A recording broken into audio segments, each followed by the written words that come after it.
দাদা আপনার নাম? কমল ঘোষ। এইটা কোন জায়গা? এটা রায়পুর।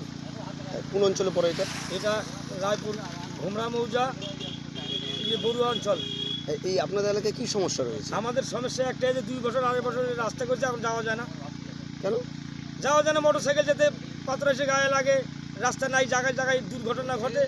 কি করব আমরা? আমরা বলে যে এটা 20 বছর চলে যাবে, অথচ 2 বছরও যায় না। এই রাস্তাটা কবে তৈরি হয়েছিল কবে? এই তো 2 থেকে 3 বছর হবে, হাইয়েস্ট 2 থেকে 3। তো এই রাস্তার সমস্যা কবে থেকে? আস্তার সময় 1 বছর হলে তো আস্তার সমস্যা, বর্ষা মাসে তো যাওয়াই যায় না। তো এই যে বেহাল দশা রাস্তা রয়েছে, এটা জানিয়েছেন কাউকে?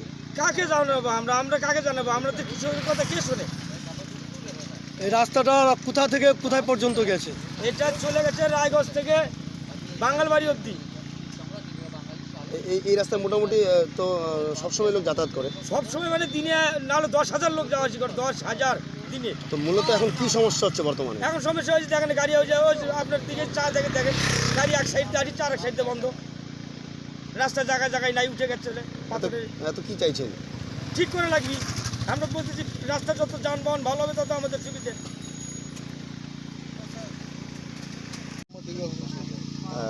এটা কোন জায়গা মূলত? এটা হচ্ছে বাঙালিবাড়ি যাওয়ার রাস্তা। এখন বর্তমানে ছোট নারায়ণপুর আর রায়পুরের মধ্যে এটা ভাঙা ফুলমন নামে একটা জায়গা আছে। এটা কোন অঞ্চলে পড়ে এই জায়গাটা? এটা হচ্ছে 52 নং বগুড়া গ্রাম পঞ্চায়েত।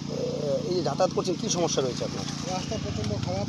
এই রাস্তা দিয়ে মোটরসাইকেল নিয়ে যানবাহন করা মানে কি জীবনের একটা ঝুঁকি থাকে, ঠিক আছে, অ্যাক্সিডেন্টের ভয় বেশি থাকে। আর এই রাস্তা দিয়ে প্রচণ্ড মাটি কাটার ট্রাক্টর যায়, তার জন্য রাস্তা প্রচণ্ড ভেঙে যায়।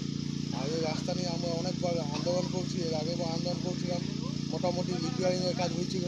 এখন আবার এই জায়গাটা বর্তমানে প্রচণ্ড নষ্ট হচ্ছে। তো মূলত অভিযোগ করেছেন, কাউকে জানিয়েছেন এই ব্যাপারটা যে রাস্তাটাতে? এর আগে আবার কিছুদিন আগে আন্দোলন করা হলো, আমাদের কোনো উন্নতি হয়নি। এখন যদি এটা না হয় তো আবার আন্দোলন করতে হবে। এত কি জানিয়েছেন আপনারা, মানে কি বলেছে তারা? আশ্বাস দিচ্ছে হয়ে যাবে, এখন ওইটাই আশায় আছি। তো মূলত এই রাস্তাটা মানে কোথা থেকে কোথা থেকে যাওয়া যায়? আমাদের এফসিআই মোড় থেকে বাঙালবাড়ি হয়ে কালিয়াগঞ্জে যাওয়া যায়।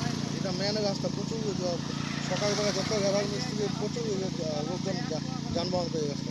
মানে এখানে তাহলে সবসময় এই রাস্তাতে সবসময় লোক যাতায়াত করে? সবসময় রাত বলেন দিন বলেন 24 ঘন্টায় রাস্তা প্রচুর যাতায়াত হয়। তো মূলত এখন বর্তমানে কি সমস্যা হচ্ছে আপনাদের? সমস্যা কি, এই যে এখন সামনে বর্ষা আসতেছে, যদি না ঠিক হয় এখন আরও বেশি নষ্ট হয়ে যাবে বর্ষার মধ্যে। এত কি চাইছেন? এটা যত তাড়াতাড়ি হয় আমাদের ভালো হবে, যানবাহন করতে সুবিধা হবে। আপনার বাড়ি কোথায়? ছোটো নারায়ণপুর। দাদা আপনার নাম? ভবানন্দ বর্মন। এই অঞ্চলে কি দায়িত্ব রয়েছে? আমি বড়ুয়া পঞ্চায়েত প্রধান। কোন দলীয় প্রার্থী থেকে? আমি মাননীয় মুখ্যমন্ত্রী মমতা বন্দ্যোপাধ্যায়ের সৈনিক, তৃণমূল কংগ্রেস থেকে আমি নির্বাচিত হয়েছি এবং বর্তমান তৃণমূল কংগ্রেসেরই প্রধান। রায়পুর থেকে বিগত 7-8 কিলোমিটার এদিক থেকে তোমার বড়ুয়া হয়ে ঠাকুরবাড়ি পর্যন্ত রাস্তার বেহাল অবস্থা জনসাধারণরা অভিযোগ করছেন, এই বিষয়ে কি বলবেন? আপনি একদম ঠিকই বলেছেন। শুধু রায়পুর নয়, এখানে এর আগেও আমাদের পঞ্চায়েতে বেশ কিছু রাস্তা খারাপ ছিল। যেমন আপনি বাগকামরা মোড় থেকে পঞ্চায়েতের সামনে পর্যন্ত প্রায় 3.5 কিলোমিটার রাস্তা, এটাও বেহাল হয়েছিল। এটা আমি বিভিন্ন জায়গায় আবেদন করেছিলাম। ওই রাস্তা আমরা সম্পূর্ণ করতে পেরেছি, আপনারা গেলে দেখতে পারবেন। আর ওই রাস্তার কথাও আমি বিভিন্ন জায়গায় যেখানে যেখানে বলা উচিত ঊর্ধ্বতন আমি ডিপার্টমেন্টগুলোতে বলে রেখেছি। আশা রাখা যায় নিশ্চিত কাজটা দ্রুত সম্পূর্ণ হবে। কিন্তু একটা সমস্যা হয়ে গেছে, আমরা আজকে 12 নং বড়ুয়া রায়গঞ্জ ব্লক হলেও আমাদের বিধানসভা কিন্তু কালিয়াগঞ্জ। তার ফলে একটু আমাদের কাজ করতে অসুবিধা হচ্ছে। আর যেহেতু আমরা রায়গঞ্জ ব্লক, সেহেতু কিন্তু একটা সময় দেখা গিয়েছিল কালিয়াগঞ্জের বিধায়ক আমাদের দিকে কিছু কাজ করতো, দল পরিবর্তন করার পর থেকে না উনি কাজ করছে না আমরা সাংসদকে দেখতে পাচ্ছি। কারণ একত্রিতভাবে কাজ না করলে কাজ করাটা খুবই চাপ। আর আমরা নাম দিয়েছি পদশ্রীর মাধ্যমে, আমি নিশ্চিত মাননীয় মুখ্যমন্ত্রী মমতা বন্দ্যোপাধ্যায়ের দ্বারা পদশ্রীর মাধ্যমে আমরা খুব দ্রুত ওই কাজটা সম্পূর্ণ করতে পারবো। ওখানে তো দেখা যাচ্ছে যে বেশি দিন নাকি জনসাধারণরা বলছে যে বেশি দিন রাস্তাটা হয়নি তৈরি হওয়া, আর মাঝেই এই অবস্থা।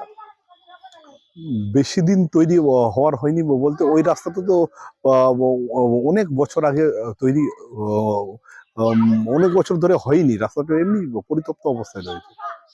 আপনারা তো তার উপর কর্তৃপক্ষকে জানিয়েছেন আপনারা? হ্যাঁ, নিশ্চিত মাননীয় মুখ্যমন্ত্রী আরো বেশ কয়েকটা রাস্তা রয়েছে। মাননীয় মুখ্যমন্ত্রীর আমরা আমাদের ঊর্ধ্বতন দপ্তরে জানিয়েছি, পথশ্রী 3-র মাধ্যমে নিশ্চিত খুব দ্রুত সেই রাস্তাগুলো সমাধান হবে। আমি এটা বিশ্বাসী।